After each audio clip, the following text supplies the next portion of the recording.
When a course manager is trying to achieve agronomic change to fine running surfaces, success is unlikely by just getting the technical greenkeeping right. The changeable weather nearly always creates a problem, and the target golf lovers come out of their burrows and the course managers risk losing their jobs. This threat is multiplied if course managers do not see as an integral to their modern jobs the need to communicate with their club memberships. We have next Mick Grindle, now vice captain of this club, who was chairman of Green here for the last, I think, 7 years, has worked with Gordon and Phil to communicate with the membership to develop a vision of the club's aspirations and lock in long-term educational support to see the change through, even when things go wrong. Mick, over to you.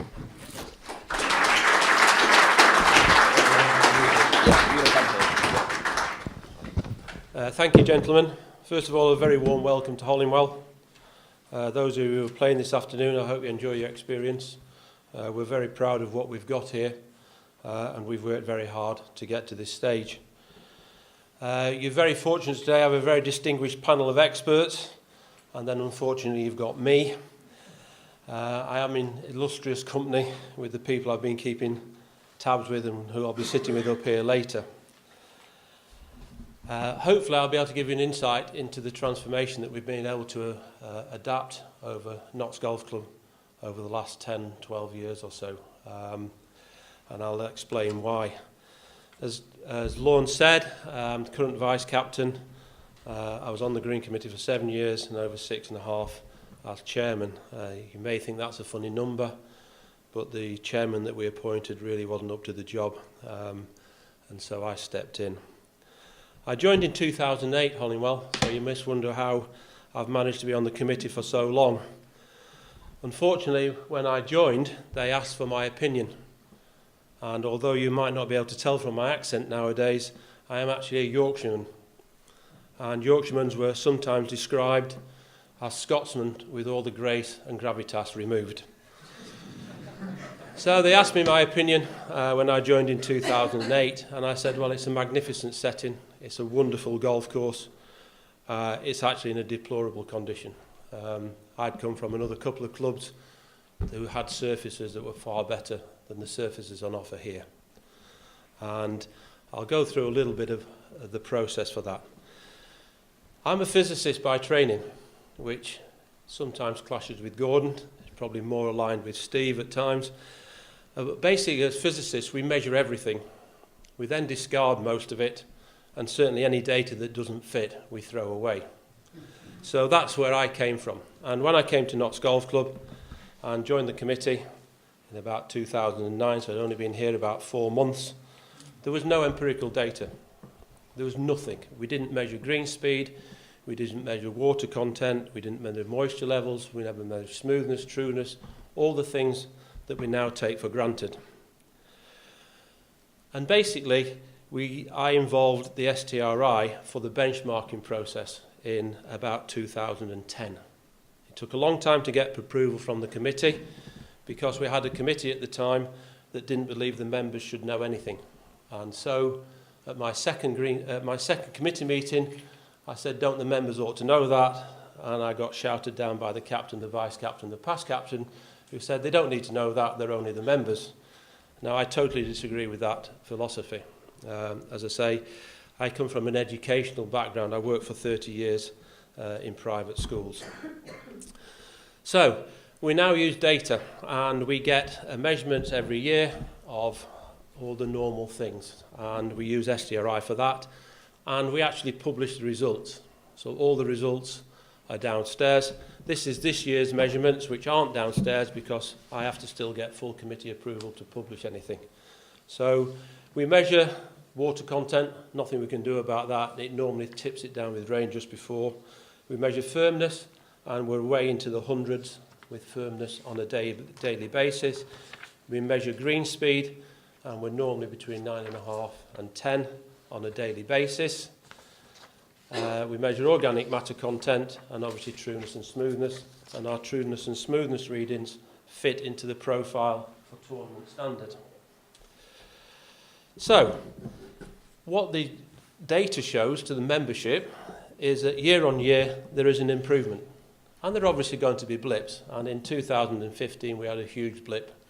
And I won't go into any great details, but on the day that Alistair Begg was here and Gordon was here, we had Toro, Ransom Jacobson, Baroness and John Deere all trying to impress us on our 18th green. And I won't go into any details about that, but that obviously influenced things. We had a major problem with our greens machinery that year. So, what we now do is we set targets. We set performance targets for everything and we evaluate. And we now have an approved policy document. The policy document took me 3 years to get approved through committee, because what the policy document does in the second paragraph, I think, is take all the responsibility for the day-to-day running of the golf course away from the green chair. And it puts it firmly in the hands of the course manager and the club manager. So basically our green committee now sets policy and allow the professionals to get on with it. And it seems to work. So, 3 questions I'm going to answer today. How did we get here? Where are we now? And where do we want to be? In 2012, we managed to get through to committee and then approval of the membership, the strategy and aims of Notts Golf Club. And number 3 is the club should be capable of hosting and seek to host major amateur and other championships organised in particular by the R&A and England Golf. So that is an aim and objective in the front of our diary to all members. And number 4 says that the course should be consistently maintained and presented to championship standard as a heathland golf course, and this has to be a priority in the management of the golf club.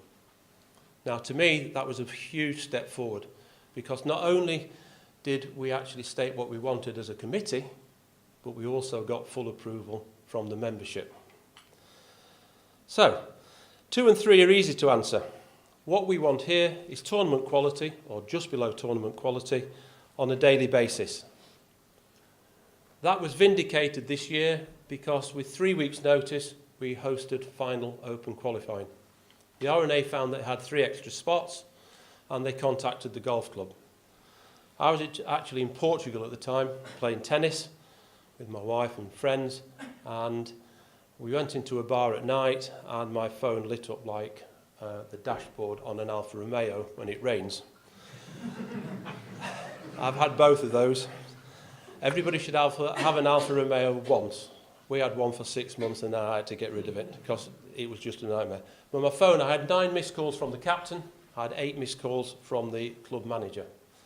So you immediately think the clubhouse has burnt down or something drastic like that. But basically what Martin said to me when I managed to get hold of him about 9 o'clock at night said, the R&A have offered us to host final qualifying. I said, yeah, no, Martin, we've got it from 2018 to 2022, all being well. No, he said, this year. I said, when? He said, in 3 weeks' time. I said, well, there are only 2 questions you need to answer. 1 is Phil around, Phil the course manager, and 2 is Tracy around, the catering manager. And the answer to both of those questions was yes. I said, well, it's a no-brainer. We've got to go for it. So in 3 weeks, we turned what we have on a daily basis ready for tournament standard. And it doesn't take that long now because we're at that standard most of the year. Secondly, where do we want to be? Well, where we want to be are those aims and objectives in the diary, and we want to improve everything that we've actually got. So we want to improve the sword composition of the greens, more bent, more fescue. We want to improve the root depth, which is causing problems here, but we're working on that. And we want it to be more polished on a daily basis. So the sorts of things that we're actually looking forward to trying to introduce in the next 5, 10, 15 years, however long it takes, because the wonderful thing I learnt about golf clubs was they move at an inordinately slow pace. I worked in private education. Basically, in private education, if you wanted something, we got it. And you made a decision, it was implemented, and you sorted out the finances somehow later. Golf clubs move a lot slower than that. So we're hoping in the near future, so the next set of fairway mowers will have the ability to box off fairways. So we're hoping to refine the fairways even more than they are at the moment. We want to manage the rough more. We want to remove more trees, more gorse, and we want to develop more heather. We want to return all the bunkers to a heathland style. And the example of that is as you walk down 3 today, those of you that will play, 3 is the only hole that we have restored the bunkering to heathland style. And we want to introduce that across the whole of the bunkering across the golf course. What does that mean? Well, certainly 10 years ago, we had Parkland style bunkers. We had holes in the ground which were supposed to be bunkers. And now we're bringing the bunkers and the heath close together. We also want to refine the approaches, and we're bringing into play more and more of the runoffs that had been lost over the years by allowing coarse grasses to develop around the greens. So, how did we get here? Well, this is the million-dollar question for most golf clubs. We got here when I arrived in 2009. We had a course manager who was very talented and very knowledgeable, but massively overmanaged. And Phil won't mind me saying this, but as a consequence of the overmanagement of some overbearing chair of greens for a number of years, Phil had not been allowed really to develop his management skills. He's now proven to be an absolutely brilliant manager, and it was purely and simply the lack of opportunity. So we had 2 previous green chairmen who were here from 5:45 in the morning till probably 6 o'clock at night, actually dictating what the green staff were doing and the chairman of greens. The green staff were also told to be out of sight after 10:30 in the morning. So what they did for the rest of the time, I have no idea. We used poor and cheaper products than we actually use now. And largely the products had been chosen purely and simply on economics. So expense was put before quality. And as Yorkshiremen, we have a really bad reputation that we're tight. We're not tight, we just demand value for money. I like the finer things in life as much as the next man, and I'm quite prepared to pay for them, but we don't like having our pants pulled down and ripped off. And so we looked more for products that were more value for money. Gordon's mentioned the irrigation system, as has Steve. We had an irrigation system. It had been put in about 10 years previously. I then looked into the history of it. It was put in by a company that went bust 3 weeks later. So I commissioned, at quite a lot of money, an audit of the irrigation system. And we had a full audit of the irrigation system, again, purely and simply because I believe in employing experts and then taking advice. So we had a full audit of the irrigation system. The audit came back and said the only thing worth saving was the storage tank. Everything else was obsolete and had been obsolete when it went in. We had 3-inch pipes going into 2-inch pipes with taped joints. We need 6 bar of pressure to get to the highest part of the golf course, and the most we could get was 4 bars of pressure. And Gordon is not surprised, but the best green on the golf course were the 2 that were the highest. So 11 and 12 were the 2 best greens on the golf course at the time. Purely and simply because the automatic irrigation system came on, and it said it came on every night, and it said it watered the greens perfectly every night. And then when we did the measurements and everything, and took some empirical data, we found it was a complete farce. Phil went from somebody who didn't have a moisture meter and didn't think he needed one to a man who has it in his pocket all day, every day. And we in fact measure moisture levels brilliantly all the time, and we use them to actually maintain. So we use a lot of hand watering, particularly if it gets dry, although this year, as you can see, we've hardly used irrigation at all. So we're trying to eradicate POA at the time, and I believe the best interests of the golf club were being served by the people who were eradicating POA. But the problem was we had no other species on the greens. So they were eradicating poa, and we had isolated pods of fescue and bent, and then some really poor patches of poa. And as Gordon said at the time to me, the poa you've got is not even very good poa. So we were struggling. We didn't use fungicide very much, but we didn't even use it in extreme circumstances. And we had a system where Phil had to get permission from the Green Chair first, and then the Treasurer, to purchase anything over £500. So as course managers, you'll realise you can't put fungicides on your green at £500. And so there was always 5, 6, 7 week delay on any, 7 days delay, on any sort of purchase of fungicide. We were in a situation where Phil couldn't even use first class post. And now if we need something urgently, we get it couriered. We just pay that extra because you need it. The classic example for me, I'd only been on the Green Committee for about 4 days, and the guys were trimming some gorse around the 5th green, and they came when they were trimming the gorse that it was dead at the bottom. Now you'd have thought that in any sensible golf club you just pull it out. At Notts Golf Club the guys had to come off that job and wait for approval from the Green Chairman to do it. And so that's how overmanaged they were, as an example. It was pathetic, it didn't work, it meant that you couldn't react to anything, and therefore problems were never resolved at source. And that was the problem. Enter Gordon Irving. Now, Gordon will be a bit embarrassed by this, because I actually think the man's a genius. And although we don't always agree, and we've not always agreed, we can actually disagree and still remain sort of fairly amicable over most of the times. I have no knowledge of grass. I had no knowledge when I came in. As I say, I'm a physicist.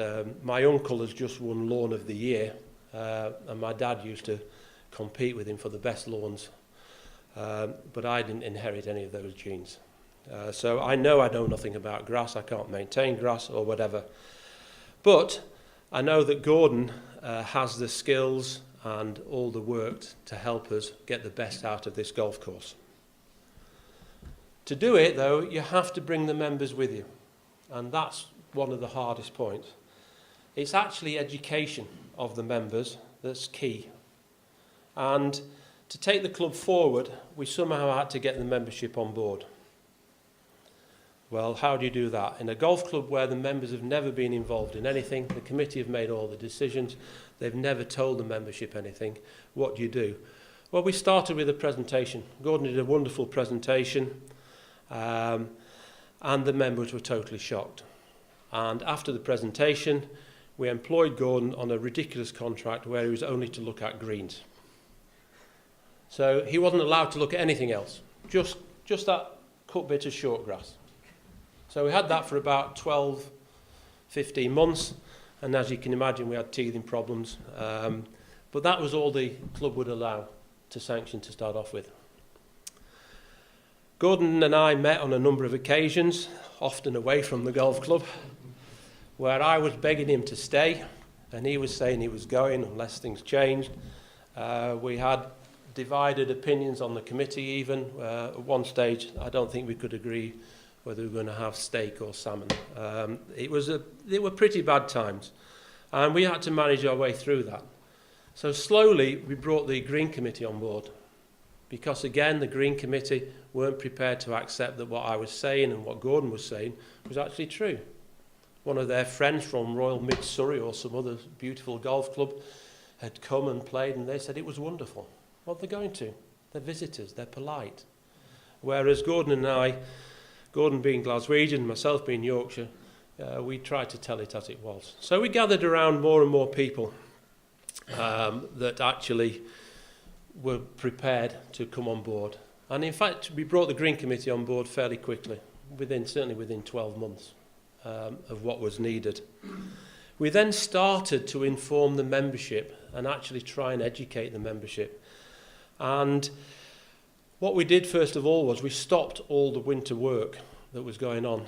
So Phil, for the previous 20 years, had built new bunkers, had built tees, had done nothing else but projects. And what we did was, within 6 months, we said, right, we're not building any new tees, we're not building any new bunkers, we're not doing anything that takes the green staff away from the most important job, which is preparing the golf course. Phil will freely admit we used to put the greens to bed in October. End of October, the greens went to bed, woke up again in March and hoped that everything would be all right. We now probably do most of our aeration work through the winter. We do it obviously through the season, but most of it's through the winter. And I remember a second thing that Gordon told me. He says there's no secret to good greenkeeping. He said if your greens are strong going into winter, they'll be strong coming out of winter. And then you'll have good greens in the summer. So we had to work very hard on getting the membership to understand what we were trying to do. And it really was a matter of trying to get things agreed and getting a winter programme agreed. So now we have a full winter programme which is agreed by the committee first, and then it's agreed by the membership. We used to change the width of fairways and directions of fairways and where they went every year. And so we set fairway lines that we would work to at the beginning of every year. You can still see the residual effects on some fairways. If you miss some fairways by a foot, 3 feet, you're still in deep grass. If you miss it by 15 feet, 20 yards, you'd probably be all right, because that's where the fairway used to go. But the green chairman used to map it out at the beginning of every year, and it would be somewhere different. We now publish all the minutes of the green meetings. So the green meetings take place, and those minutes are then published once they've been agreed. On the website, we have a section for frequently answered questions, flora and fauna, environment, and geo. Phil does tours of the course for members. It used to be restricted to the ladies, goodness knows why, but Phil will now do tours of the golf course with members on 2 or 3 times a year. We have the managers' updates, and we have the Pro Shop news, and now the green chairman tends to put something in there that we need to do. So notices and signs, we've done our own research. One of the big bugbears I have with STRI is that they haven't done the research that we want to know. So we have ways of repairing pitch marks. We've looked at how we do divots. We actually did a fairly scientific, but it's not a truly scientific test. We took 30 divots, for example, and we found that if we just replace it with divot mix, that's the second best. If we replace the divot and put divot mix around it, that's the best way of doing it. If you just replace the divot, that's the worst way of doing it. So we've tried to introduce to our members how they can look after their own golf course. And that came through divot bags. When we first introduced divot bags here, I would say 70 to 80% of the members said, I'm not doing that, that's a greenkeeper's job. I would now say 90% of members, and certainly probably 100% of members with trolleys, will carry 2, 3, 4 divot bags with them. And they can fill those divot bags up at various places. And so while they're waiting for their opponents to play shots or whatever, they'll be filling divots in. So if the person doesn't do it, somebody else might come along. We explained about tree removal. When I first came, tree removal was a massive project. We took 6 huge oak trees out from behind the 9th green. I had members saying they were going to chain themselves to it. I was described as an abject vandal. I was threatened with expulsion of the golf club. What they were going to do to me was unbelievable, but none of it materialised, as you can see. I'm still here. We had ladies who came to me one Friday and saying, do you know they've removed 3 trees down the side of the 14th? And I said, yes, I did know. And, it was sanctioned by the full committee. It's all in the notes, it's all in the minutes, it's all in the briefings. She said, well, I think it's an absolute disgrace. I said, when did you play the 14th? She said, about 2 hours ago. I said, well, there'll be about 10 down by now.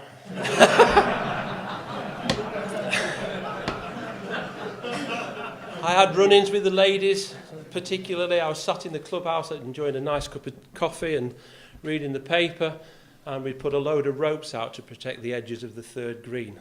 We'd done a lot of work on it.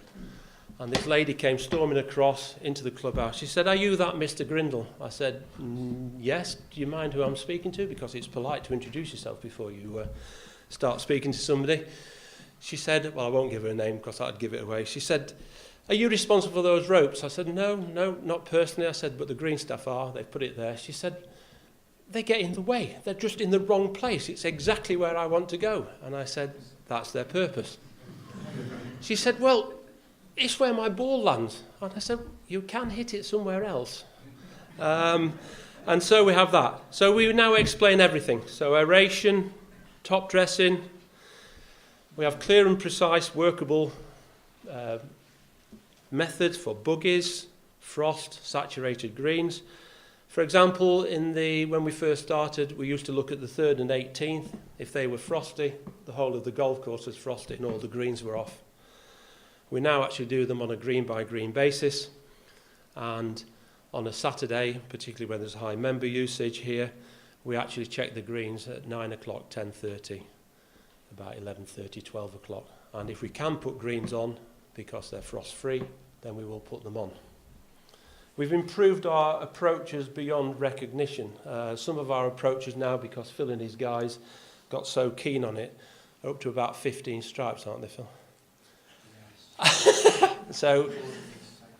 So our approaches now are up to 15 stripes in some places, so from 60 yards out. And it's a great example for what Lorne was saying.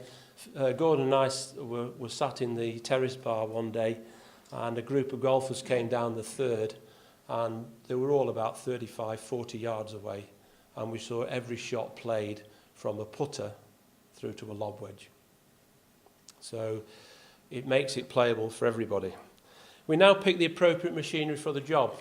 So in the old days, we went for machinery on Lisa, I'm finishing good, and we now go for the appropriate one. So we look for what is the best machine for the job that we want to do, for that particular job, for this particular golf course, and then we purchase that. The course comes first. In the old days, even in 2012, my dad died in 2012, and we were supposed to do in the summer work. And Gordon will remember this. So I was away up in Doncaster and sorting things out, and the summer maintenance programme was stopped because the Forest Golf Day were coming 3 days later. So that year we actually didn't do the summer maintenance programme. So now that's the thing that goes in first. So the summer maintenance programme goes first, and then we try and fit the golfers around the diary. It's all about marginal gains now for us. So Nick Jones, who's taken over from me, has moved it on even further. So it's all about the 1%, the marginal gains. We have green maps, so not only do we now do processes to all the greens, we now do different processes to different greens, we now do processes to different parts of different greens. It's all a matter of improving it. But one of the key aim for us here is that we have golf in the heath. So the actual golf course is part of the heathland. And that's what we're trying to aim for. You know, we don't want to be playing golf artificially on the heath. We want it to be a part of in the heath. And if you have a minute, just look through the suggestions book about some of the bunker work we did on 3, or some of the removal of path work we did on 7. They're absolutely priceless. I cannot remember it, but it was carbunculous pustules and things about. And 6 months later, when it's all grown in and it works, everybody's happy. I'm going to finish lastly just with a quote from Dr. Alistair Mackenzie. And I think this epitomises what we're trying to do here at Notts Golf Club. He said, "The chief aspect of every greenkeeper worth his salt is to imitate nature so closely as to make his work indistinguishable from nature itself." And that's certainly the aim of Notts Golf Club. Thank you very much.